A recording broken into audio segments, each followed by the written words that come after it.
Star Trek The Next Generation, Season 3, Episode 17, Sins of the Father. I know this video is going up on Father's Day weekend, but that's coincidental. I didn't have Father's Day in mind when I decided to do a video for this one. I just happened to watch the episode and I thought it would make for a good video topic. But I guess it's fitting that it is Father's Day weekend, so happy Father's Day. And I think it's fair to say that this is a pivotal Worf episode. It's the beginning of a storyline for Worf that will last until the beginning of Season 5.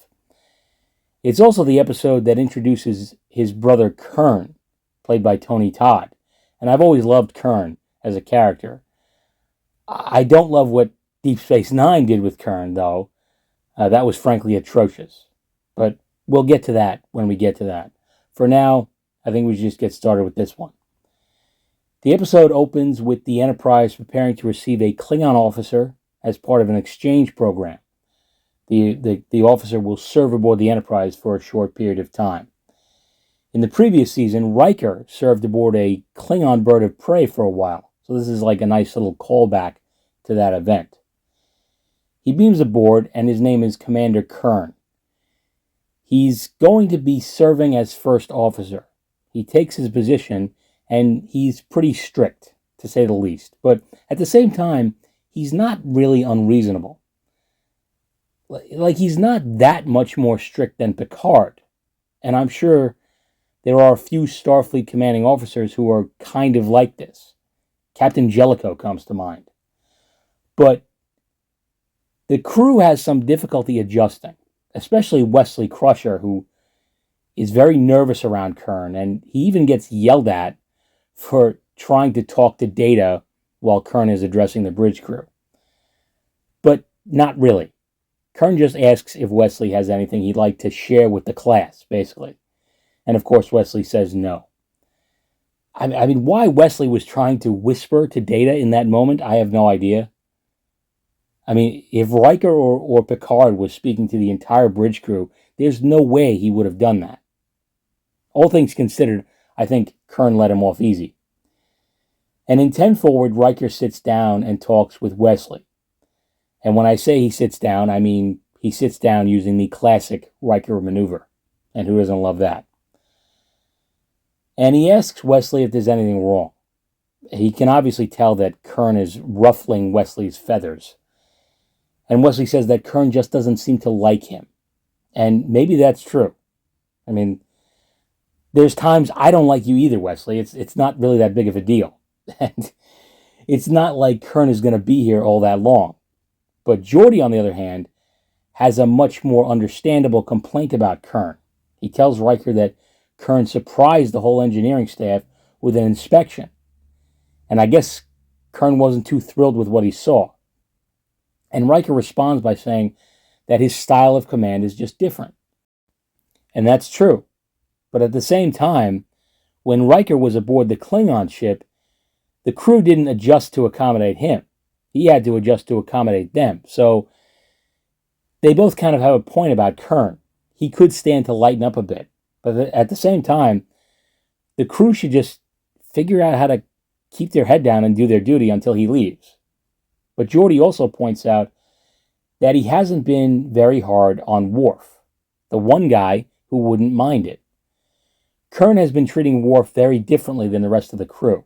He's almost been coddling him in a very condescending way. Worf is frustrated by this, but he goes along with it for the time being. And sometime later, Riker runs into Kurn as they head to the observation lounge for a meal with the rest of the bridge crew. He offers Kurn a suggestion. He basically tells him to adapt to serving on a Federation ship, the same way Riker had to adapt to serving on a Klingon ship. But Kurn pretty much ignores him, and Riker says, "This is not a Klingon ship." And Kurn says, "If it were, I would have killed you for offering your suggestion." Which seems a bit extreme. And I don't know, do you think Riker could take Kurn? Might be an interesting fight. And they arrive for dinner. Kurn tries to hide his disgust for human food. He says he will try the burned replicated bird meat. And he takes some caviar and spreads it on the food, as you do. And they sit down to eat, and they ask Kurn how he's adjusting to his new position on the Enterprise. And he says, just a short while ago, he had to stop himself from killing Commander Riker. Troy laughs at the absurd comment, but her empathic abilities probably should have told her that he's being serious. He says that Riker offered him a suggestion, and on a Klingon ship, he would consider that a threat to his authority, which is absolutely insane. I mean, how does a Klingon ship even function if that's how they do things? They just have to follow orders, never say anything, or risk death. And Kurn goes on to say that he doesn't really like the food. He says it's much too bland for the stomach of a Klingon. But Geordi points out that Worf seems to like it just fine. And this is kind of the last straw for Worf.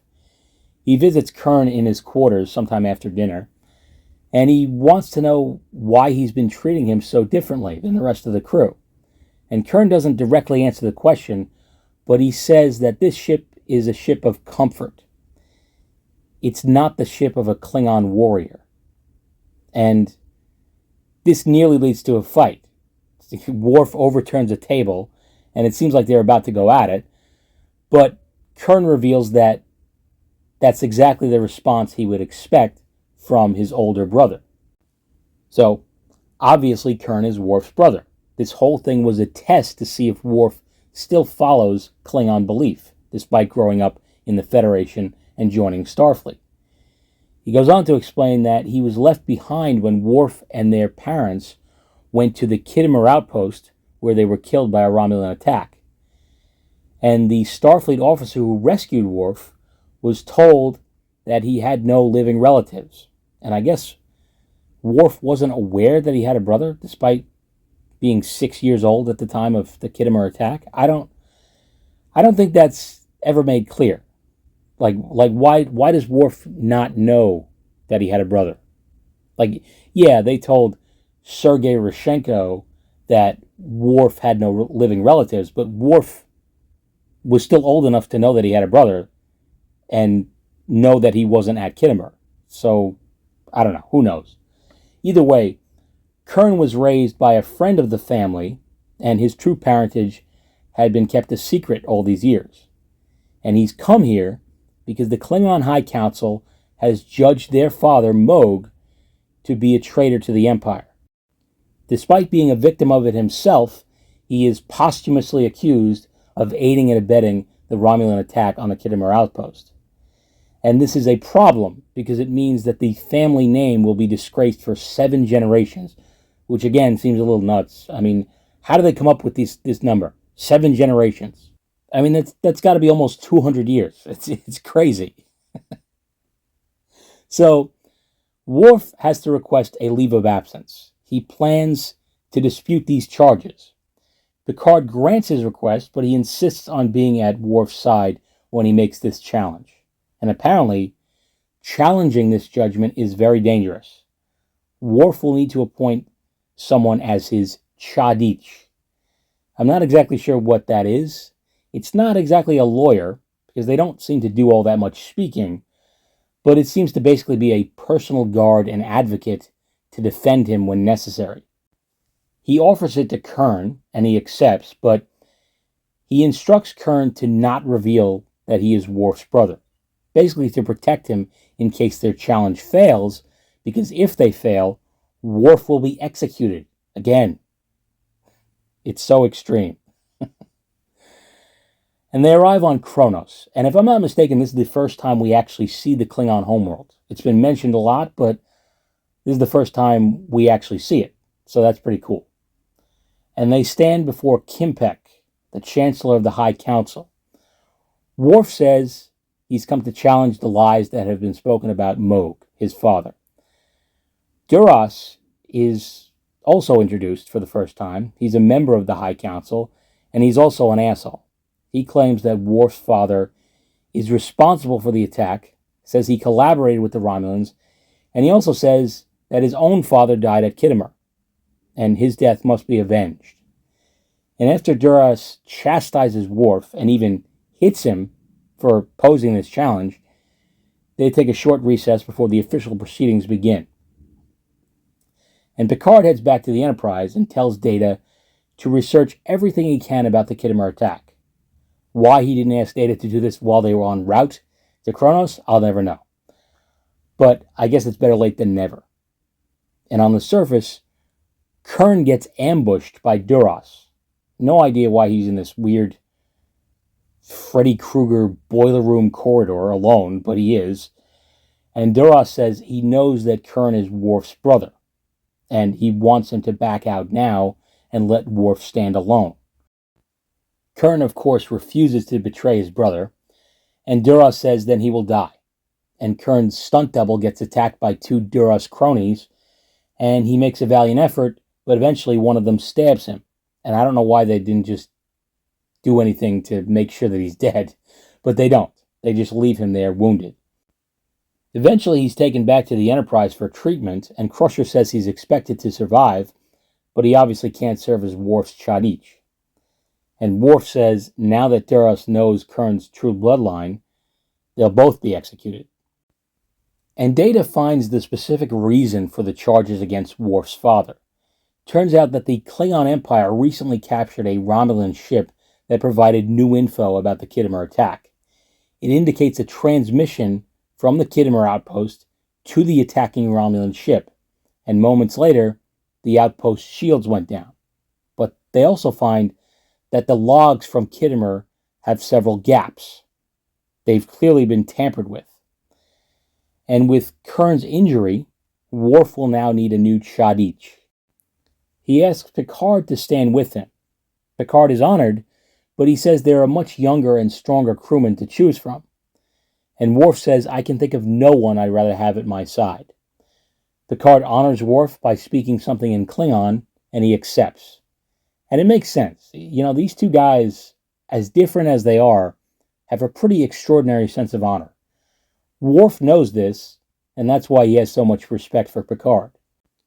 And I know I've said this before in one of my previous videos, but Worf's honor is unlike most Klingons in the sense that it's real.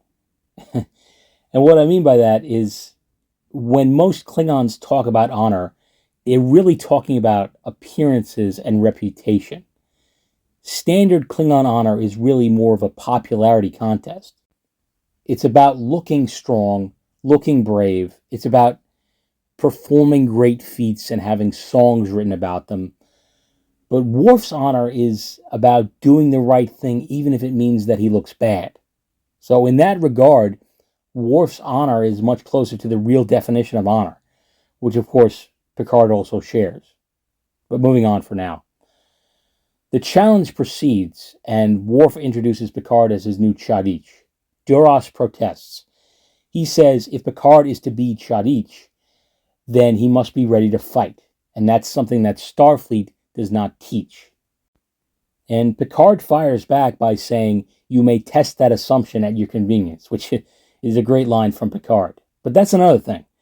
Duras and a lot of Klingons tend to severely underestimate their perceived enemies. It's kind of laughable that he would say that Starfleet officers don't know how to fight.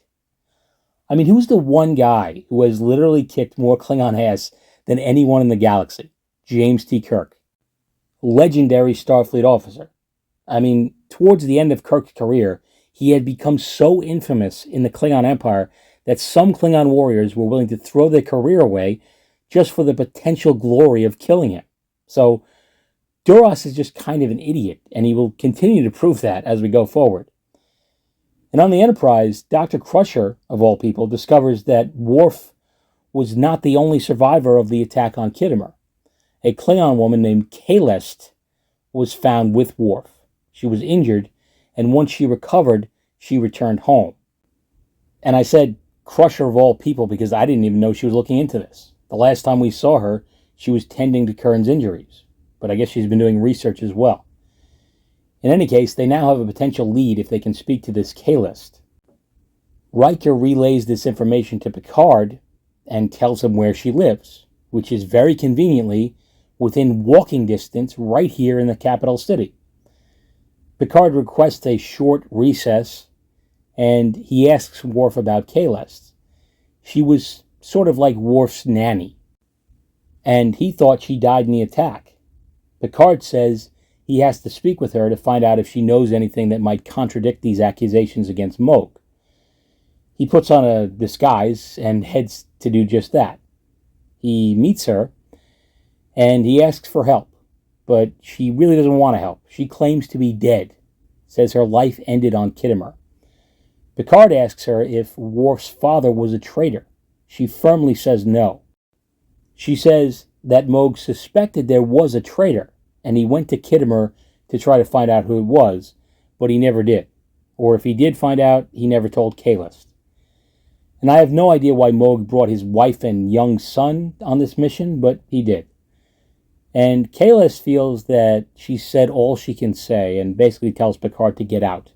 He leaves, and he gets accosted by two of Duras's men, probably the same two guys that attacked Kurn. He fights them off pretty well, at least at first. He even stabs one of them, which is kind of crazy. I mean, are phasers not allowed on this planet? Or disruptors? Why does everyone only have knives? I know Klingons prefer them, but Picard doesn't, and yet he has a knife. So things escalated pretty quickly. Picard killed a guy. But the remaining assailant is about to kill Picard, and Kahlest stabs him in the back. And it looks like she does it from about 5 feet away. It's magic. And Kahlest finally agrees to help. She says she knew Kimpek once, so he might listen to what she has to say, even though we've already established that she doesn't know that much. They return to court, and Picard says he has new evidence. An eyewitness to the attack on Khitomer.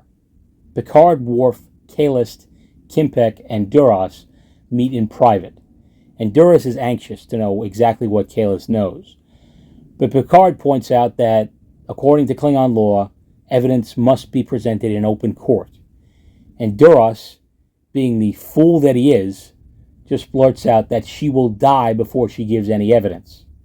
And Kimpek tells him to be silent and asks if he would kill an old woman to cover his dishonor. So it's kind of funny that Duras and Kimpek just spill the beans here. Kahlest doesn't even have to say a single word.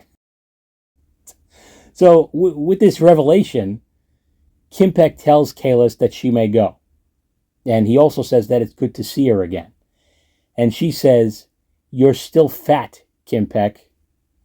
I mean, Jesus. There's no reason to fat shame the guy just for saying hi. Then again, I don't know their history. Maybe Kimpek is just an asshole. Who knows? And Worf asks why they judged his father guilty when they knew he wasn't.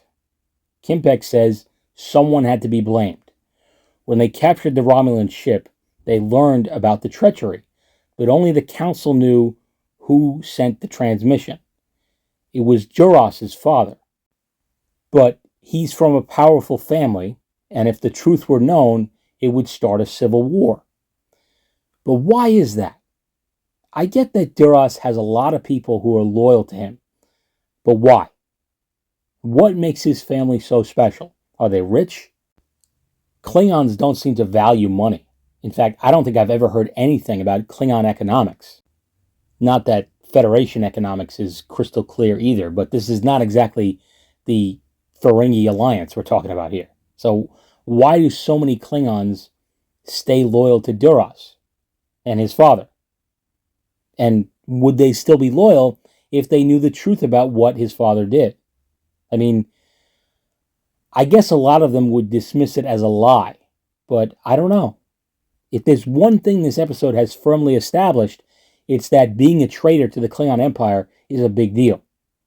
I can only guess that Duras has accumulated a lot of that surface-level honor that most Klingons seem to value. And another question I have is, why did this random Romulan ship that they captured have all this information about a skirmish that took place 20, 25 years ago? Just lucky, I guess. And despite admitting the truth, Kimpek says the judgment stands. The evidence won't be presented. Which is funny, because there is no evidence. Kahlest has already admitted that she doesn't really know anything. So if Kimpek had just kept his mouth shut and called Picard and Kahlest's bluff, the secret would still be safe. And Picard protests. He says, what does this say of an empire that holds honor so dear? And Kimpek says, the empire will not be destroyed for one family's honor, which is incredibly short-sighted of Kimpek.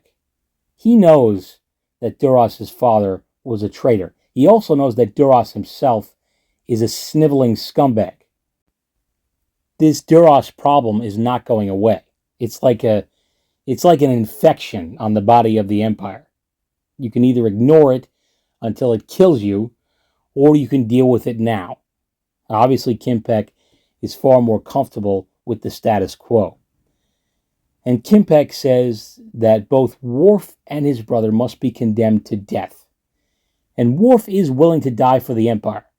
But if Kimpek lets Kurn live, he will accept discommendation in open council, which I guess is sort of a fate worse than death in a sense. He will be completely exiled from the Empire, and it will be the same thing as admitting his father's guilt. Other Klingons won't respect him or even acknowledge his existence. And the only real benefit to this is that Kurn's true identity will be kept a secret, and Worf will get to live. But Worf is not just going to leave before letting Duras know what he really thinks about him. You are the son of a traitor.